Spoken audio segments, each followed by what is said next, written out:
In this video, I want to lay out a really simple financial aid strategy. And the objective of this strategy is for you to obtain the best undergraduate education that you can with the least amount of debt possible to minimize the student loans. Now, the strategy I'm going to be talking about, largely I learned from reading this book called The Financial Aid Handbook, which is an excellent book written by Carol Stack and Ruth Vedvik. They used to work as directors of admissions at universities. You should check this out at your local library if you get the opportunity. But let me just give you a breakdown. First of all, you want to apply to around 7 colleges. If you're applying to 20 or 30 different colleges for your undergraduate degree, you're probably wasting a lot of application fee money and time and all. It takes time to write the essays. So go around 5 to 8, 9 colleges, somewhere around 7. But you want to apply to colleges where you are in the top 25% of the class.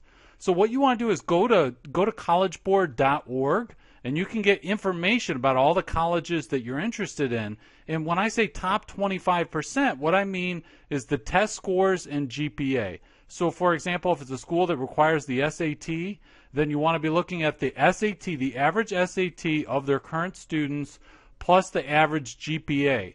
And so you want to look at the test scores and the GPA and see where you stack up. If you are in the top 25% in terms of both the SAT and the GPA at that university, then you're going to maximize your chances of getting financial aid at that university. So whatever packages that university gives out in terms of their institutional aid, their scholarships, merit-based scholarships, dean scholarships, etc., you're going to maximize your chance. You're going to have the best chance of getting a high financial aid package if you're in the top of the class. If you just think about it, the university wants to bring in the students that are going to be the best and the brightest, so to speak. And so if you're in that top 25%, they have limited financial aid dollars. They can only give out scholarships to so many students. And those dollars are going to go to the people who are in the top 25% of the class. Now, there's a caveat. If you have a very low EFC,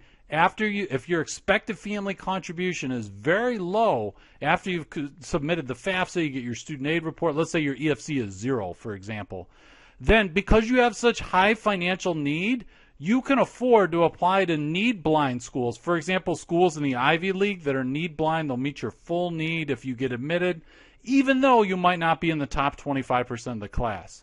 Because if, let's say, you're in the top 50%, so if you're in the top 50%, because the schools are need blind, if you get admitted and you have very low EFC, you have 0 EFC, for example, they will meet your financial need and they will find a way for you to be able to fund your education. So that's the one caveat if you have just a very low EFC. If you don't have a very low EFC, then you need to think about being in the top 25%, because if you're just in the top 50%, then you might get some aid dollars, but you're not going to get the best the college has to offer in terms of scholarships, because that's going to go to the students who are in the top quarter of the incoming class. Now, let's say that you're thinking right now, hey, look, I didn't do really well in high school. There aren't any schools where my grades and test scores are in the top 25%. If that's the case, then you should be thinking about community college, right? So you can go to a community college and get a 2-year degree, an associate's degree. That's a 2-year degree. And then you can find a university that would allow you to transfer in and waive the general education requirements. So these gen ed requirements, 4-year universities typically require you for the first couple of years to take a math class, a science class. There's different general education requirements. They're different at every school. But sometimes if you go to like a community college in your state, and then you get an associate's degree, and then you transfer to, let's say, a state college in the same state, typically they'll have it where the general education requirements are waived, and you can spend your junior and senior year going right into your major. So let's say you're a history major, then you can just go right into history classes and knock those out and get your bachelor's and end up graduating in 4 years. Community college is a great option because you're going to pay a lot less tuition. Community college is ridiculously cheap compared to four-year university. So you're saving 2 years where you're paying really cheap tuition. And you could still get financial aid potentially at a community college. You fill out the FAFSA, you might be eligible for some federal financial aid.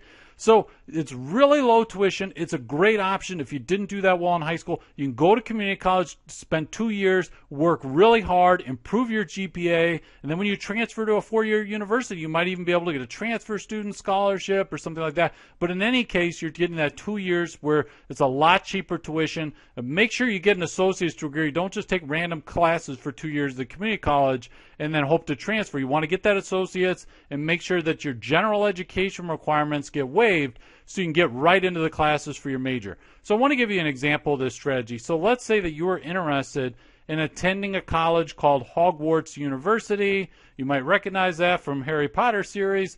So let's say that this university had a cost of attendance, a COA, that was $40,000. Now, cost of attendance includes tuition, room and board, etc., right? Textbooks. So the total cost to attend this university for 1 year is $40,000. And you look and you see the average institutional aid at that university is $16,000. Now, by institutional aid, what that means is the grants and scholarships that the college itself gives out. So this isn't including federal aid like Pell Grants and stuff like that, right? So this might be merit-based scholarships, right? Maybe it's $16,000 one student gets in a scholarship, could be a need-based grant, but it's money coming from the college's own funds. They're deciding what to do with it. So you can look and say, okay, if I look up and see that Hogwarts, for example, that their top 25% of their students have an SAT score of 1250, and they have a GPA of 3.75, then let's just say hypothetically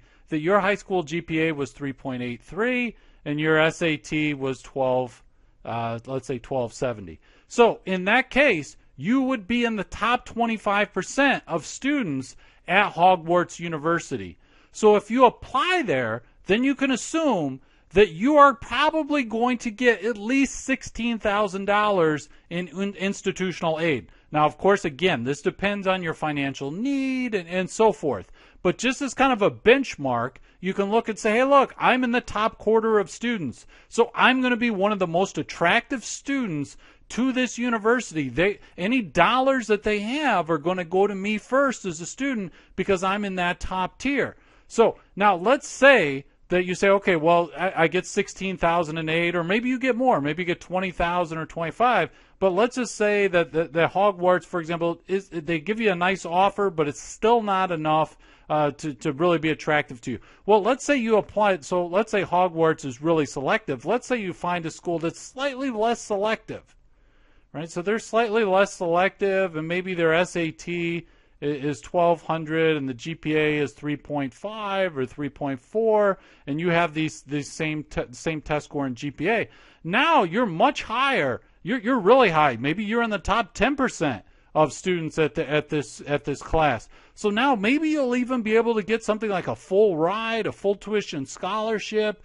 So you're going to have more opportunities the more attractive a student you are. Now, if you say, hey, look, my GPA is 2.4 and I didn't even take the SAT, or just got some issues, well, then you can go to a community college. It's very easy to get accepted to a community college. They take just about everybody in. You go to a community college and then focus on your GPA there. You really want to do well in those 2 years in the community college, and then you can look at trying to transfer to a university like Hogwarts, maybe get a transfer scholarship, but worst case scenario, you don't have to worry about paying that expensive cost of attendance